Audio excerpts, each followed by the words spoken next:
The following is a special presentation of Tony Kurre Radio.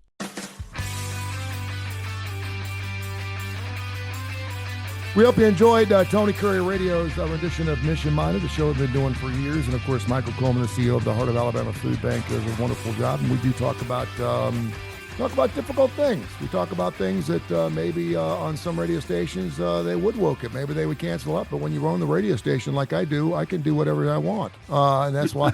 I don't think we stepped on any toes by any stretch, but I do think it's something that a lot of us want to have a place to talk to and talk about, and we don't give that opportunity. So on Mission Minded, we certainly do. Bite by Bite. You've been dealing with non-for-profits your entire life. You were part of the Jimmy Hill mission. We talk about the social economic issues of poverty and how sometimes you're born into poverty and how it can be pervasive and how sometimes it's hard to stop that cycle of poverty. You want to talk a little bit about that today on Bite by Bite. Well, we were talking about difficult conversations on Mission Minded and Charlie Kirk and the effects of his life, and he would engage with people of didn't matter the gender, it didn't matter if they were pro LGBTQ, it didn't matter. He was always interested in having a conversation, and some of those conversations over the years have been attempted to be suppressed, as we talked about, because when people disagree and they can't win on the merits of an argument, they can call you names to shut down your attempt because they really don't want to face the argument. If I'm just listening to any argument, it doesn't matter what argument. If I'm hearing two people argue and somebody says, this is why I believe 1, 2, 3, 4. Mm-hmm.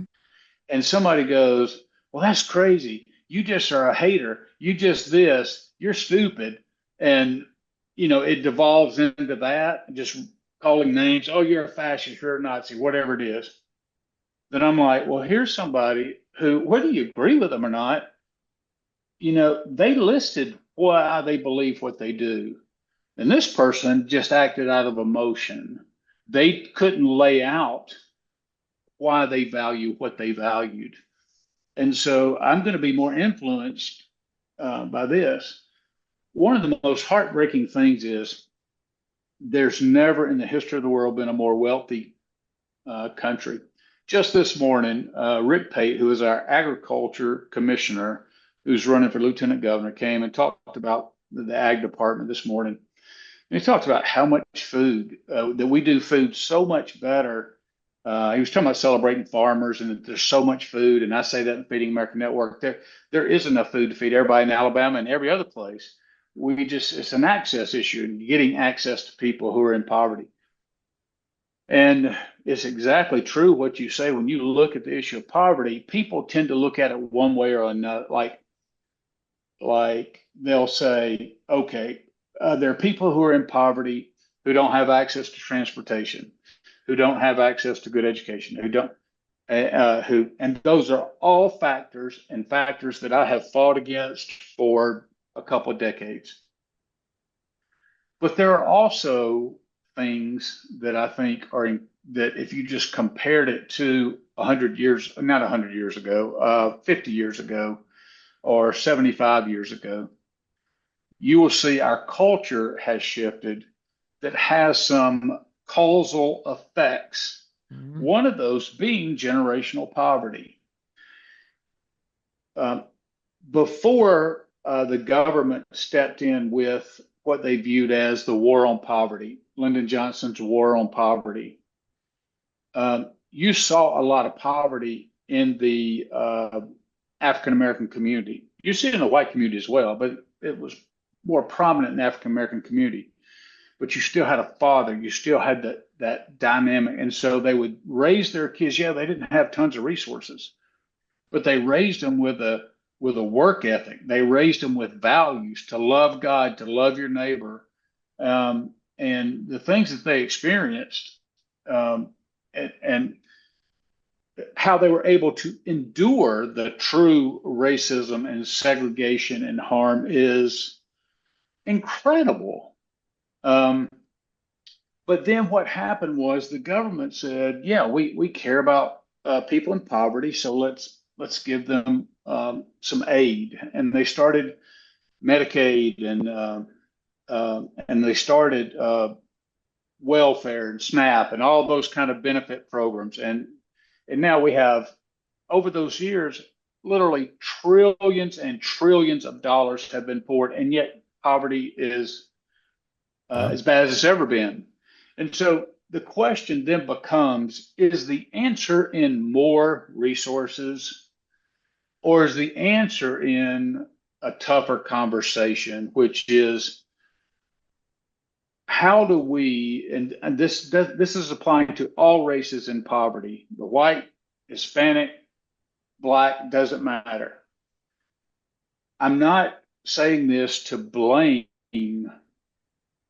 only to acknowledge that part of the culture that can, if you're in poverty, can be perpetuated from generation to generation is not just a lack of resources.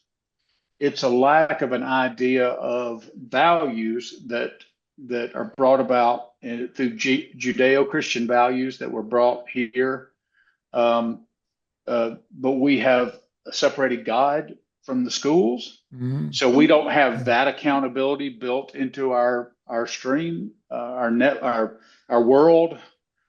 So you pull God out of the school system. So you don't encourage prayer. Well, when there's relational voids and things like that, you can fill them with people whose fathers aren't at home. What do? You establish a gang, because God's created us as relational beings. So He's brought us all in, and right now there's a gang culture. You say, well, why does somebody want to be a part of a gang? Because they grew up not belonging and not having a sense of feeling loved and all of that kind of. But the gang culture only survives on violence and crime and those kind of things.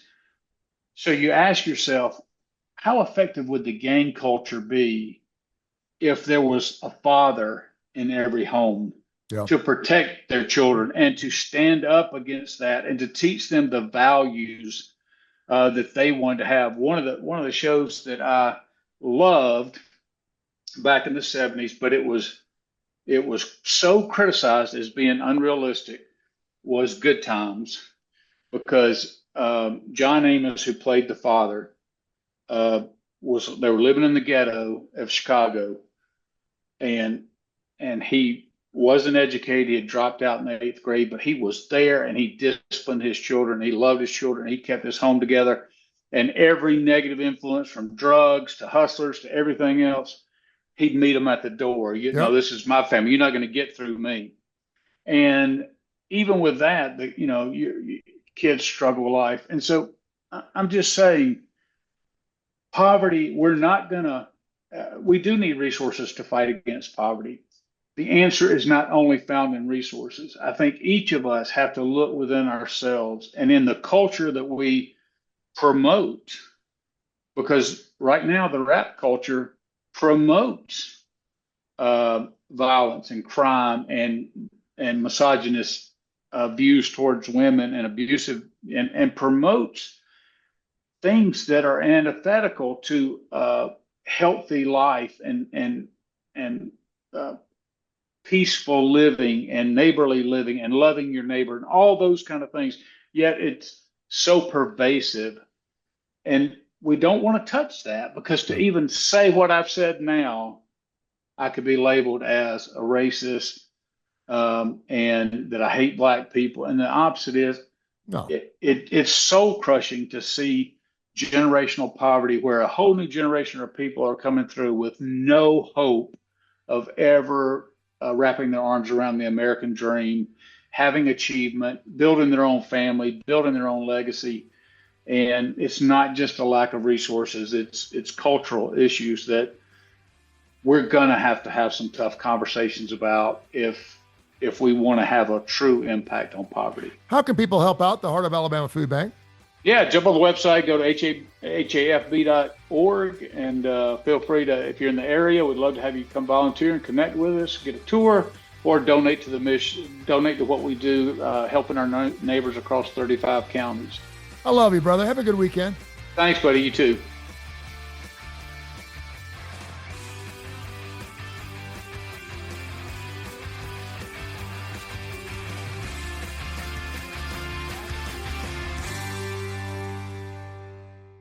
This has been a special presentation of Tony Kurre Radio.